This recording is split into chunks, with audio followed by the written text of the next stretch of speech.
Hola, tole leje. Kunin at basahin, kunin at basahin. Ako po si Kuya Sam Pagaduan, ang inyong kasama sa ating lumalim at mamunga daily gospel reflection. Ngayon ay August 22, 2025.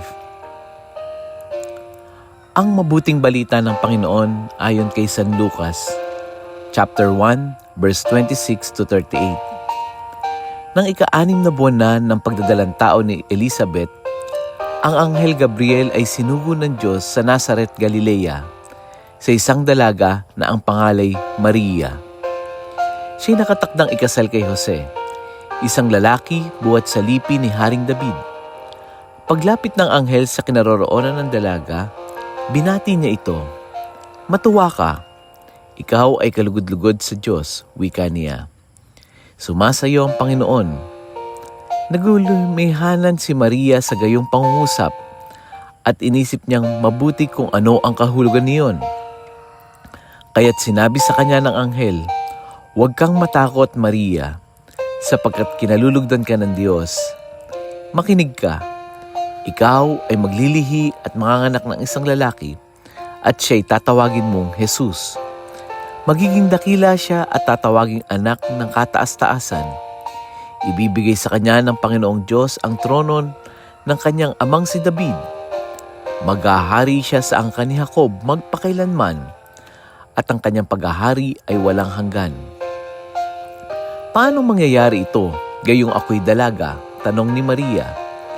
Sumagot ang anghel, "Bababa sa iyo ang Espiritu Santo at lililiman ka ng kapangyarihan ng kataas-taasan.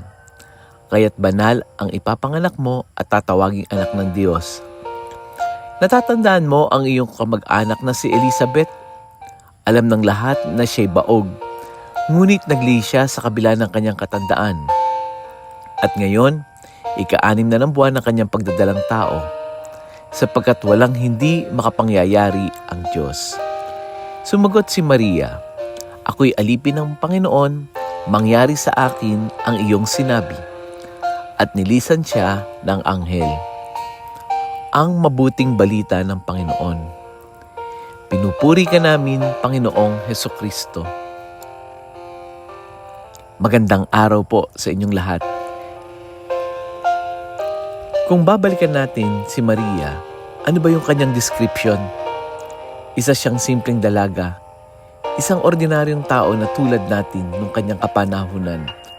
Nothing special. Siguro, sa kagaya niya, may sariling pangarap siya, may sariling plano para sa kanyang buhay. Pero nang dumating ang plano ng Diyos, mas pinili niyang magtiwala kaysa magduda. Sa atin, may pagkakataon din na may bagay na hindi natin inaasahan. It can be in a form of responsibility, mga pagsubok, o pagkakataong tumulong. Ang tanong, gaya ba ni Maria, handa ba tayo magsabi ng fiat o oo, Panginoon, mangyari nawa sa akin? Ang gospel natin ngayon ay nagtuturo sa atin na tayo ay mag-surrender sa will of God. Surrendering to the will of God. Hindi ibig sabihin ng pagsuko ay dahil wala tayong magagawa. Sa halip, ito yung pinakamataas na anyo ng pagtitiwala. Kapag sinusuko natin sa Diyos yung ating mga plano, iniwan natin ang takot at hinayaan natin na siya ang manguna, doon natin tunay na mararanasan ang kapayapaan. Madalas kasi, sa buhay natin, gusto natin tayo yung may hawak ng direksyon ng ating buhay. May sarili tayong plano, may sarili tayong diskarte, may sarili tayong timing. Pero gaya ng nakita natin kay Maria, mas maganda at mas ligtas pa rin kapag ang Diyos ang may hawak ng manibela ng ating buhay. Ang pagsuko sa kanyang kalooban ay hindi kabawasan ng ating kalayaan, kundi ito mismo ang daan para maranasan natin ang tunay na layunin at biyayang nakalaan para sa atin.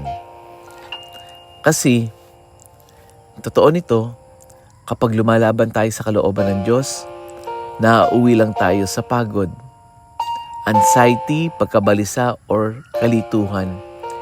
Pero kapag sinabi nating, Lord, mangyari nawa, ikaw ang bahala, biglang gumagaang ang pasanin.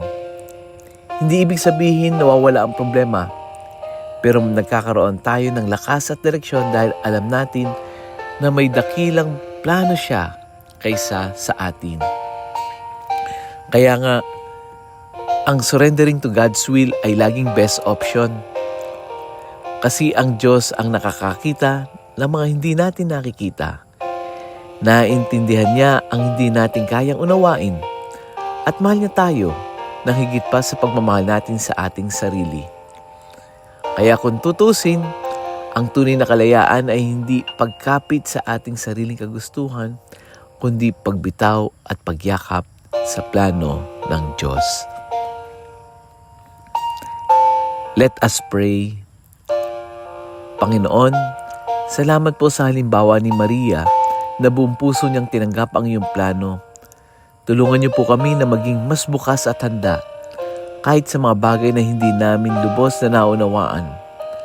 Naway matuto kaming magsabi ng Fiat, Yes Lord, mangyari sa akin.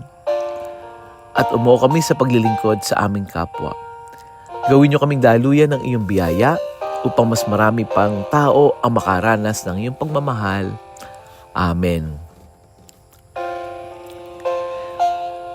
Friends, kamusta ang iyong reflection for today?